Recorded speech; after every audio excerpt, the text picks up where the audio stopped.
Just to kind of give you an idea of how these motors sound right now, there we go. These are freaking loud. And thanks to bad belts, the whole mechanism gets stuck from time to time, so that doesn't work. It's the same with this one. Also pretty noisy. Oh well, getting that motor out of there was already much more work than necessary. Anyway, I got it out, and I'm just going to get some oil down into there, and hopefully that's going to fix some of that noise. Guess I won't be able to reach the back bearing. There it is. And belts are stretched, so those are not going to work. But these are round belts, so I should have plenty of replacements for those. Last weekend I had the mechanism taken apart. I lubricated the motor, put plenty of oil into there, replaced the two belts, and well, oh, it's too dark. Sorry, can't really do much about it. Anyway, the difference between the before and the after is just amazing. I mean, I'm gonna turn this on, have it turned on, and just listen to the motor. It's almost completely quiet. It's like also in playback mode. You can kind of hear it, but it's really not nearly as noisy as it was before. So I'd say that's quite good. Now I'm going to take this deck right there apart. Little detail, the belt for the counter was getting into the way of the door mechanism, so as you can see, I just put in another roller right there.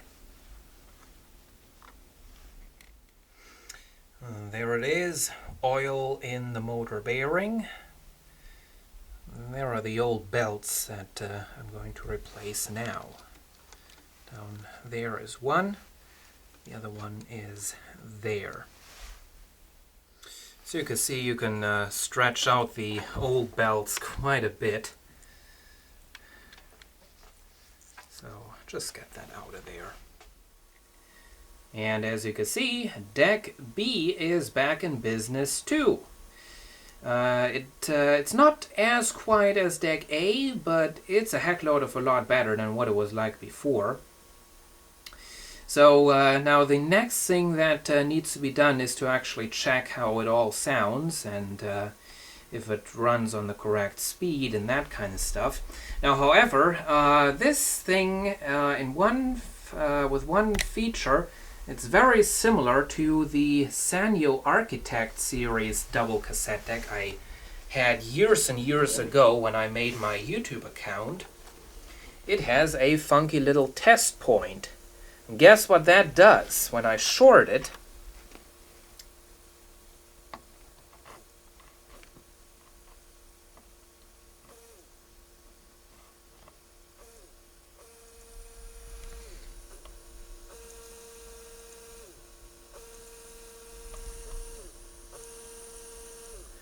oh, you might be able to hear that. It switches the deck to high speed. So this test point is a feature I really want to take advantage of. So let's see what I can do there. Might come up with something cool at that point. Now another thing I would like to do is to kind of beef up this sad looking level meter. Which is just green and red. Classic setup. Well, I guess you've already guessed it. I'm going to try to put some yellow LEDs into there as well, so that we can have at least a 3-colored display. Well, there you might be able to kind of see it. The display is just 2-colored, green and red, record LED, of course, is red, and even the dubbing speed LEDs are red. Would have thought they'd put a different color into there, but, well, they didn't. It's a bit later now, and, well, I guess you can see I was not able to make the modifications I've been wanting to make. Reason being, I don't have any proper LEDs. It's a special size, and they are super bright LEDs, and just don't have that kind of stuff. Well, one thing changed. So you can see that empty jack for the test point is now populated. There's a cable hooked up to it. That's running all the way to the front, down to that switch right there. And this is it's a dual contact switch, but only one of the contacts was used. The other one wasn't wired up. So was able to hook it up to the dubbing speed selector. Oh, I guess you're already able to tell what's now going to happen. It's running in double speed. Now, I didn't add that feature for playback and recording. I mean, it's pretty much pointless, because this deck in any other respect is not capable of taking advantage of the added sound quality in high speed. So what this is for is for fast forward and for rewind, because of course in those modes it just runs twice as fast, which is kind of nice. And also for high-speed erasing cassettes, it should be kind of handy. So yeah, that's that. And here we are a little bit later. Well, it turned out the cassette deck still needed some service.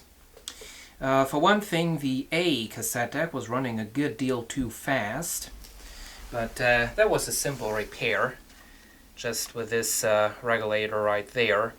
It seems like these two are for deck A, these for deck B, and then this low speed, this row, and this one high speed. You can always tell these 4 potentiometers in a dual cassette deck right next to the motor control. That's always for adjusting the speed. So that problem has been fixed. The other problem was the head in the B deck was a little de-adjusted. It was not getting as much treble as it was supposed to. It just sounded kind of weird. So adjusted the head down in there. And of course then the usual stuff. Of course both heads needed cleaning and all of that. Cleaned the whole entire tape path, cleaned the pinch roller, all of that. So, well, I'd say the cassette deck is now ready to go again. So, funny thing is, I was going to throw this away and fix the higher quality dual cassette deck instead, but, well, once again it proved that the simple stuff is the more reliable stuff. Well, so I guess that's it. Hope you've enjoyed this video, and see you again soon.